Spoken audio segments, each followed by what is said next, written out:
Okay, I'm gonna demonstrate the difference between peak-to-peak voltage, amplitude, and RMS on a oscilloscope. You measure peak-to-peak from here to here. Okay, and the measurement I'm coming up with for the circuit I have here. Sorry, this is my transformer.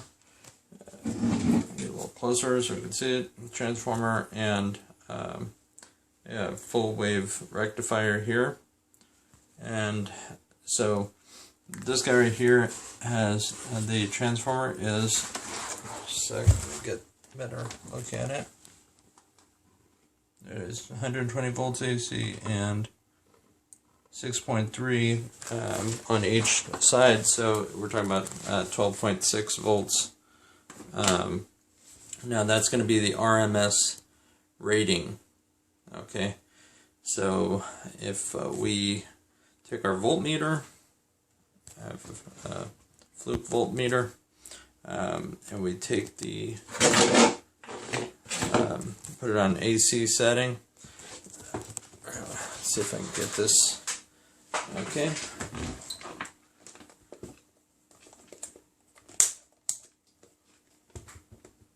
There it is. Got it in the picture. Okay, so we're going across the two outer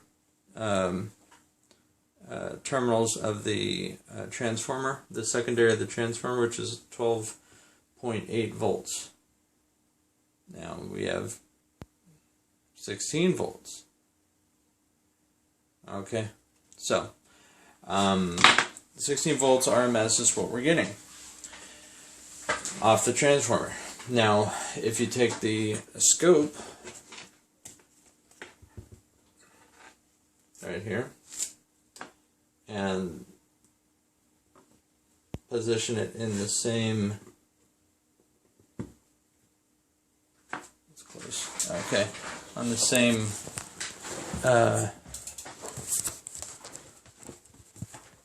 on the same points, as you can see, now I'm using a 10 times probe. So there's, even though it says 4.4, it's really 44.4 there.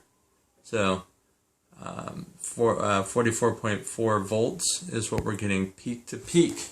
Now, why am I getting 16 volts on the same points on my voltmeter and 44.4 volts AC on my scope?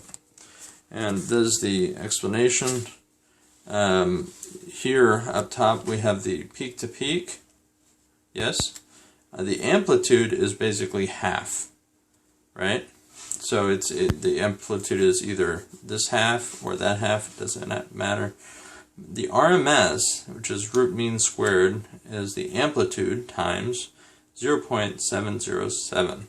And so if you do the calculation, 44.4 volts, peak to peak on the oscilloscope, half that is the amplitude, 22.2, and the RMS, if you multiply 22.2 times 0.707, you get 15.7 volts, which is what we're getting on the AC, or sorry, the fluke multimeter. Now, I'm also going to do the test for the AC line, which I have a 120 volt line, because we're in the United States, and this would be 240 volts if pretty much everywhere else in the world. But I'm going to set it up to show you on the scope what it looks like.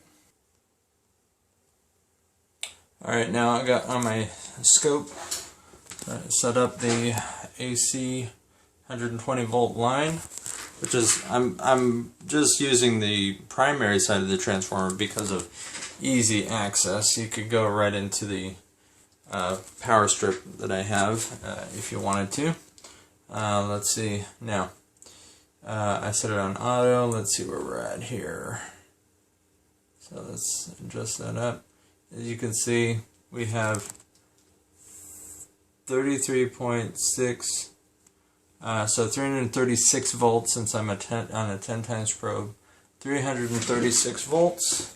Oops, caught up a bit here. I got my Fluke multimeter set basically on the same line. So 2 of these are going to the oscilloscope, 2 of these are going to the DMM, and it's 120 volts. So how does that work again?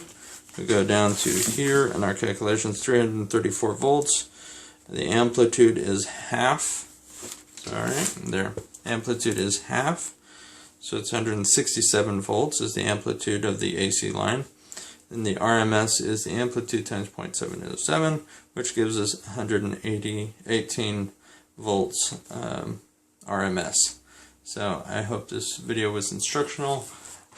Remember, if you're going to do a line test like this, the ground is hooked up on the oscilloscope, so be careful of that. What I do is I use an adapter. I'm going to shut this off and show you. A 3 to 2 prong adapter, essentially taking the ground out of the loop so I can test any point that I want, because it's floating and it's not going to complete a circuit and blow my scope up or a circuit up. So just kind of be careful of that. Some people don't like using a scope that's not grounded because they say it's a safety issue. But I find that as long as I'm careful, then it's not a problem. So, alright, hope this was instructional, and yeah, thanks.